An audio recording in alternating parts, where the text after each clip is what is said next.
Ассалаумағалейкум, құрметті Қазақ ТВ көрермендері. Бүгінгі қозғайтын тақырыбымыз өзіміз қолданып жүрген смартфон функциялары жайлы болмақ. Бірінші, смартфондағы қолданатын төменгі жағындағы үш батырмасы көне үлгіде, артта қалған.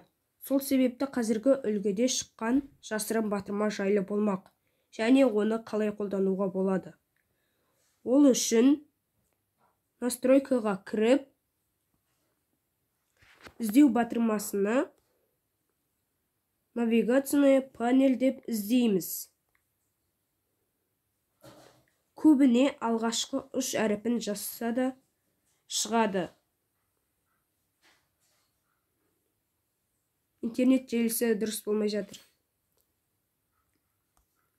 Ары қарай тағы да навигационный панель дегенді төменгі жағынан тауып алып, жест проведение батырмасын басып, таңдау арқылы қоса аламыз. Бұл функцияның ерекшелігі төменгі жағынан орын алмайды, ыңғайлы, кері шығу үшін жанын тарту арқылы орындауға болады.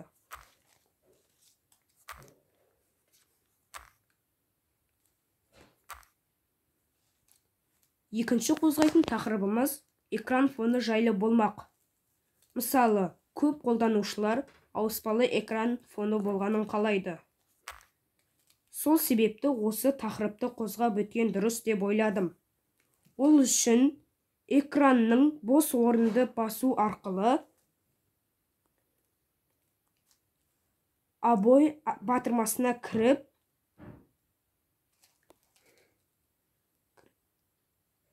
динамическая заставка настройкасына кіріп,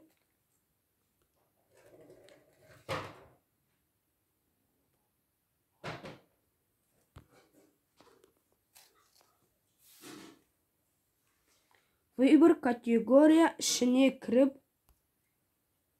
өзіңізге керекті категорияны таңдай аласыз. Таңдаған соң экранды қосып сөндіргенде ауысып тұратын фонға қол жеткізе аласыз. Құрметті Қазақ ТВ көрермендері, менің ана тілім қазақ тілі. Сол себепті орыс сөздеріне тілім келмегендігіне байланысты, сол қабақ танытпай, ана тілім қазақ тілі екеніне ескеріп, оң баға берулеріңізді сұраймын.